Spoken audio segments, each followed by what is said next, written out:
Hello guys, welcome to my channel Crack Bio. आज हम शुरू करने वाले हैं कोएगुलेशन ऑफ ब्लड। तो सबसे पहले हम जानते हैं ये कोएगुलेशन होता क्या है।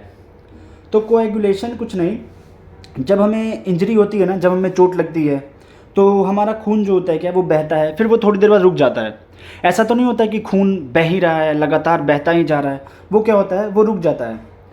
तो वही जो रुक जाता है ना, तो वहाँ पे आप देखे होंगे कि रेडिश कलर का या थोड़ा ब्राउनिश कलर का एक कुछ तो वहाँ पे एक परत बन जाती है, लेयर टाइप की। तो वही मैकेनिज्म को हम बोलते हैं कोएगुलेशन ऑफ ब्लड, मतलब कि ब्लड का बहना रुक जाना, उसी को क्या बोलते हैं, कोएगुलेशन ऑफ ब्लड। तो आज हम जानेंगे कि कोएगुलेशन ऑफ ब्लड होता क्या है और कैसे होता है और क्यों होता है। ठीक है, तो ये हमारी बॉडी की एक टेंडेंसी है कि अगर ब्लड बह रहा है ना तो हम उसको रोक सकते हैं। ठीक है, तो आज हम उसका पूरा मैकेनिज़्म पढ़ने वाले हैं। तो आपने अगर ये वीडियो ये प्लेलिस्ट देख रहा होगा तो आपको पता होगा कि हमने कुछ फिब्रिनोजेन के बारे में बात की थी। याद है आपको? फिब्रिनोजेन हमने पढ़ा था, फिब्रिनोजेन, एल्ब्यूमिन, ग्लोब्यूलिन। अगर नहीं पता तो आप मेरी पिछले वीडियो देखो, आपको सब पता चल जाएगा, क्रिस्टल क्लियर हो जाएगा। ठीक है, तो अब हम बात करते हैं कि वो जो रेडिश ब्राउन या ब्राउनिश स्पॉट जो बनता है वो होता क्या है।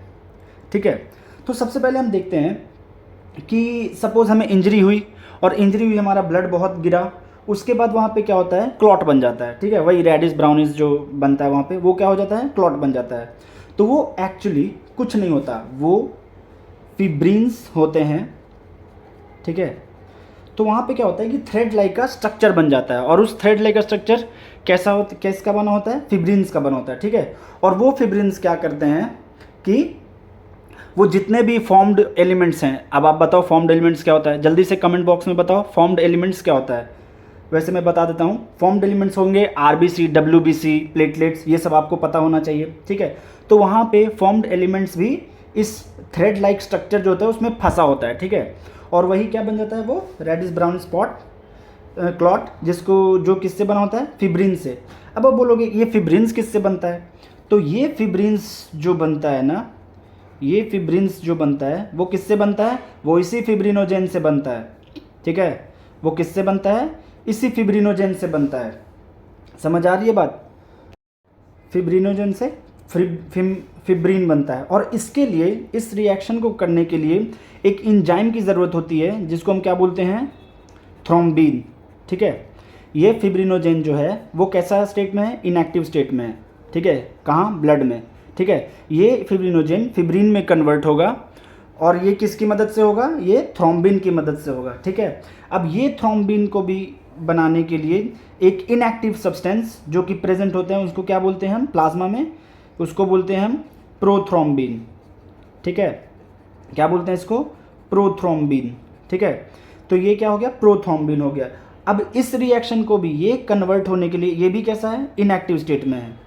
ठीक है, कहाँ है, इनएक्टिव स्टेट में है, और कहाँ है, प्लाज्मा में। ठीक है, और प्लाज्मा कहाँ है, ब्लड में।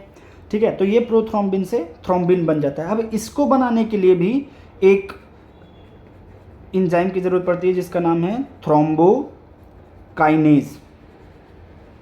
क्या है एंजाइम का नाम, थ्रोम्बोकाइनेज। ये थ्रोम्बोकाइनेज क्या करता है, ये प्रोथ्रोम्बिन को थ्रोम्बिन में कन्वर्ट करता है, और ये थ्रोम्बिन क्या करता है, इस फिब्रिनोजेन को फिब्रिन में कन्वर्ट करता है, और फिब्रिन क्या करता है, हमारा ब्लड को क्लॉट करने में हेल्प करता है। ठीक है, समझ आ रही है बात, कैसे काम हो रहा है। तो हम देख रहे हैं कि ये क्या है, थ्रोम्बोकाइनेज, ये एक तरह का एक कॉम्प्लेक्स है। ठीक है, तो ये कॉम्प्लेक्स कैसे बनेगा, तो इसके लिए हमने बताया था कि प्लेटलेट्स जो होते हैं वो मतलब हमारे ब्लड में बहुत सारे फैक्टर्स प्रेजेंट होते हैं। मैंने बताया भी था कि 8 फैक्टर होते हैं, फैक्टर 1, फैक्टर 2। अगर आपने पुरानी वीडियो देखी होगी तो आपको मालूम होगा। ठीक है, तो वो सारे फैक्टर्स क्या करते हैं कि ये थ्रोम्बोकाइनेज को बनाते हैं। तो ये एक तरह से देखा जाए तो ये कैस्केड प्रोसेस है।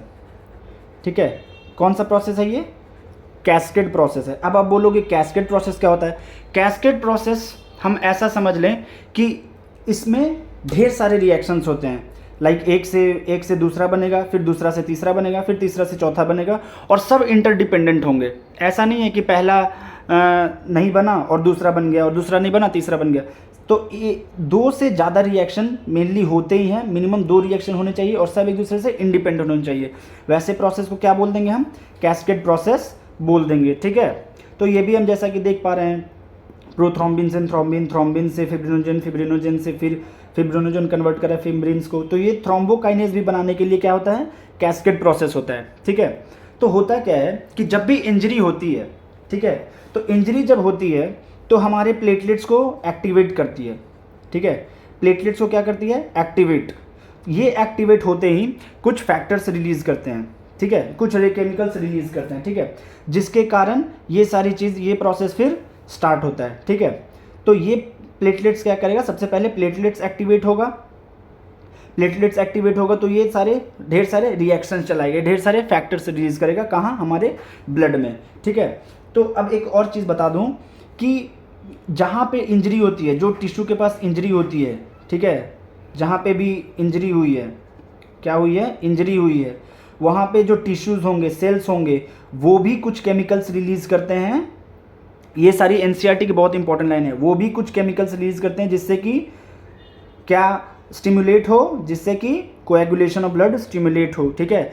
और वो वही टिश्यू भी करते हैं, टिश्यू भी एक्टिवेट करते हैं, कुछ केमिकल्स रिलीज़ करते हैं, और प्लेटलेट्स भी केमिकल्स रिलीज़ करते हैं। मतलब प्लेटलेट्स का ज़्यादा इंपॉर्टेंस है, प्लेटलेट्स मेजर रोल प्ले करता है, ठीक है, बट टिश्यू भी या सेल्स भी वहाँ के करते हैं, ठीक है। ये बात समझ आ रही है, ये एनसीईआरटी का बहुत इंपॉर्टेंट लाइन है। टिश्यू या सेल्स भी करते हैं और कौन, प्लेटलेट्स भी करते हैं, ठीक है। और एक चीज़ जो बहुत इंपॉर्टेंट है, जो नीट में आया हुआ है, कैल्शियम आयन।